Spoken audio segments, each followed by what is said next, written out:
সৰ্বপ্ৰথমে মই গুৰু আসন ভাগি লৈ আৰু গুৰু বন্তি গছি লৈ প্ৰণাম আৰু সেৱা জনাইছোঁ। সদৌ অসম ভাওনা সন্মিলন শিৱসাগৰ জিলা সমিতিৰ সৌজন্যত দোলাকাষৰীয়া গাঁৱৰ নামদাং যুৱ সমাজৰ উদ্যোগত ২৭ দিনীয়া শিশু ভাওনা কৰ্মশালাৰ আজি সামৰণি অনুষ্ঠান।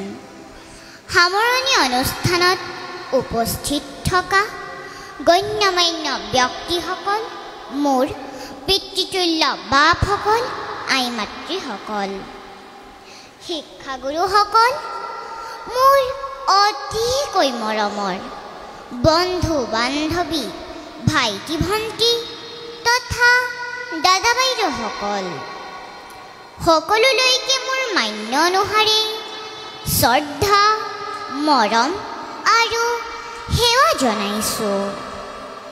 পোনপ্ৰথমে মই দোলাকাষৰীয়া গাঁৱৰ সমূহ ৰাইজক ধন্যবাদ জ্ঞাপন কৰিছোঁ, কাৰণ তেওঁলোকে আমাক কৰ্মশালা কৰিবলৈ ইমান পবিত্ৰ ঠাইখন দিলে।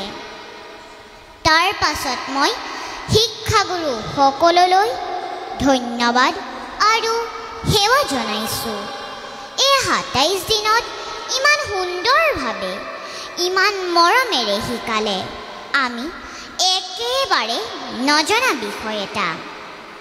মোৰ ইয়ালৈ আহি বৰ ভাল লাগিল। এইকেইদিনৰ প্ৰতিটো আবেলি মোৰ মনত থাকিব।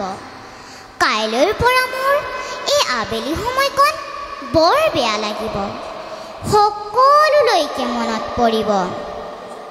যিসকল বিষয়ববীয়াই এই অনুষ্ঠানভাগি অনুষ্ঠিত কৰি আমাৰ দৰে শিশুসকলক সংস্কৃতি পথাৰখনলৈ আগুৱাই লৈ যোৱাত যি সহায় কৰিছে, সেই সহায় আগলৈও কৰিব বুলি মই আশা ৰাখিছোঁ। মই মোৰ সবনীয়াসকলক মাত্ৰ এটাই অনুৰোধ জনাইছোঁ, তেওঁলোক যাতে এনেধৰণৰ কৰ্মশালাবিলাকলৈ আহে আৰু অংশগ্ৰহণ কৰে। এইকেইদিনৰ ভিতৰত যদি মই তোমালোকক কিবা নক'বলগীয়া কৈছিলোঁ, শিক্ষাগুৰুসকলৰ মনত যদি কিবা আঘাত দিছিলোঁ, সকলোৱে মোক ক্ষমা কৰি দিব। শেষত ভগৱানৰ শ্ৰীচৰণত প্ৰণিপাত জনাই মই মোৰ চমু দুআষাৰ সামৰণি মাৰিব খুজিছোঁ, শান্তি মন্ত্ৰ উচ্চাৰণ কৰি। সৰ্বে ভৱন্তু সুখিনঃ, সৰ্বে সন্তু নিৰাময়া, সৰ্বে ভদ্রাণি পশ্যন্তু, মা কচ্চিৎ দুঃখভাগ্ ভবেৎ। ওম শান্তি শান্তি শান্তি। কৃষ্ণ।